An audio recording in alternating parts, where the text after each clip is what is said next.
पहले आप लोग ये वीडियो देखिए। एक गरीब घराने की बिटिया थी, साधारण परिवार, पर देखने में बड़ी प्यारी थी, सुंदर। उसका विवाह एक अमीर घर में हो गया, चरित्र के कारण और स्वरूप के कारण। तो जब उसका विवाह अमीर घराने में हो गया तो पिता ने कर्जा लेकर के 2-2.5 लाख में उसका विवाह किया। बहुत साधारण परिवार था, गरीब। रक्षाबंधन के बाद में, अब आपके यहां ऐसा होता है कि नहीं होता है, हमारे तरफ में बेटी पक्ष के यहां से मिठाई जाती है।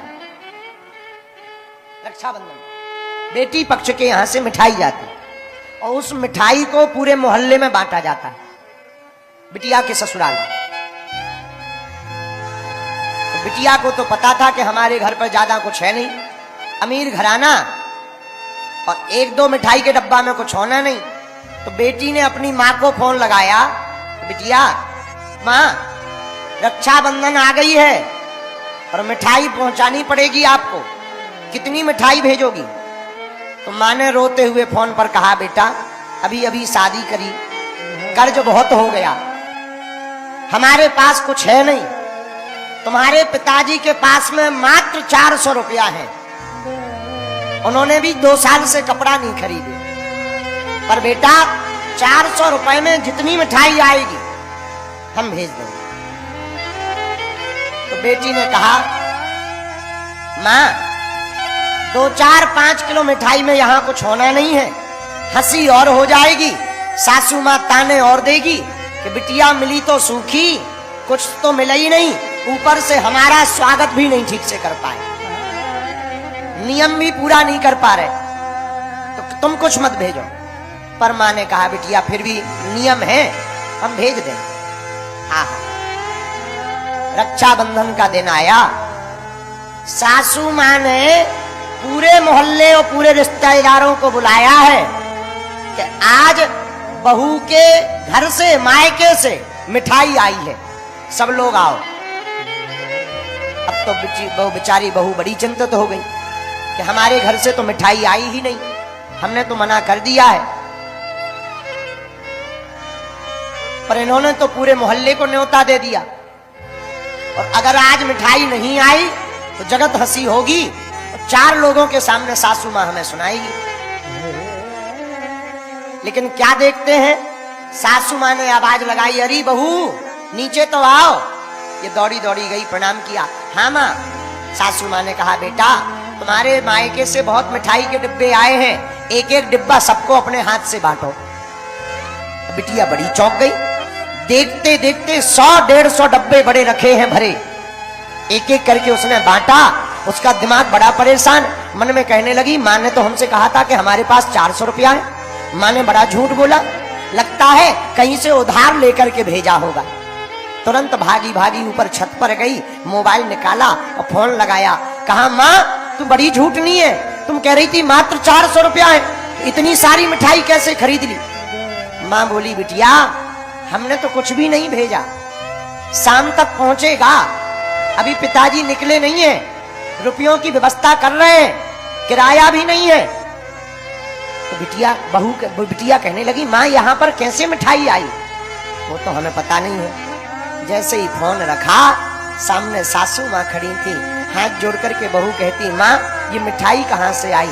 मुस्कुराते हुए कहा, बिटिया, 1 डब्बा अगर तेरे घर से आया, 1 डब्बा अगर 1 किलो मिठाई तेरी माँ ने भेजी है, तो मैं भी तो तेरी माँ हूँ, जरूर सासू माँ हूँ, पर 99 किलो मैं भी तो दे सकती हूँ, 99 किलो मैं भी तो दे सकती हूँ, क्या मेरा अधिकार नहीं है? क्या तुम मेरी बिटिया नहीं है? इतना सुनते ही झरझर करके आंसू बह गए बहू के। अब बताओ, ऐसे घर में कहाँ महाभारत होगी, ऐसे घर में कहाँ क्लेश होगा, ऐसे घर में कहाँ लड़ाइयाँ होगी, ऐसे घर में कहाँ बंटवारा होगा, जहाँ सासू माँ बहू का मान बढ़ाए और बहू सासू माँ का मान बढ़ावे, जहाँ एक दूसरे का मान बढ़ाए, उस घर में कभी बंटवारा नहीं हो सकता। इसलिए मेरे प्रियजनों, मेरी आत्माओं, महाराष्ट्र के जितने भी लोग आज की कथा में सुनने आए, तुमने राम कथा से क्या सीखा हमें ये पता नहीं है। तुम्हें हमारी कथा कितनी समझ में आई हमें ये पता नहीं है। तुमने राम कथा से क्या पाया हमें ये पता नहीं है। पर राम कथा से अगर घर तुम्हारा मंदिर नहीं बन पाया, घर का कलेश नहीं मिट पाया, तो तुम्हारा सुनना बेकार है। तुम्हारा राम कथा सुनना व्यर्थ गया। इसलिए महाराष्ट्र के प्रिय लोगों, झुकते वही है जिसमें जान होती है, अकड़ तो एक मुर्दे की पहचान होती है। थोड़ा झुक जाने से अगर रिश्ता चलता हो ना, तो रिश्ते को तोड़ने मत देना, रिश्तों को मिटने मत देना। क्यों? सप्ताह में 7 बार होते हैं। कितने? बोलो। सप्ताह में 7 बार होते हैं, पर 7 बार उसी के बढ़िया होते हैं जिसका 8वां बार परिवार होता है। 7 बार है, 7 दिन। 7 दिन बढ़िया तभी हो सकते जब 8वां बार परिवार एक साथ हो। लोग कहते हमारे घर में खुशियां नहीं है, हम अमीर नहीं है। भैया, धन से कोई अमीर नहीं होता। जिसके घर पर बूढ़े माता पिता बाहर बैठकर हंस रहे हो, बच्चे संस्कार में झुक रहे हो, एक चूल्हे पर सबके घर सबके लिए रोटी बन रही हो, उससे ज्यादा अमीर इस दुनिया में कोई भी नहीं है। हजारों लोग ऐसे हैं जो भाई के प्यार के लिए तरस रहे। इस कथा में भी बहुत ऐसे लोग बैठे जिनकी मां नहीं है, जिनकी मां चली गई। ये जो मां से दूर है, बुरा ना मानना, दुनिया में मां का रिश्ता बहुत बड़ा होता है। जितने युवान बेटा बेटी सुन रहे हैं, कान खोलकर सुन लो। तुम हमारी कथा सुनो या ना सुनो, तुम हमें मानो या ना मानो, तुम हिंदुत्व की बात करो या ना करो, पर एक काम जरूर करना, सबको दुख देना पर कभी माँ बाप को दुख मत देना।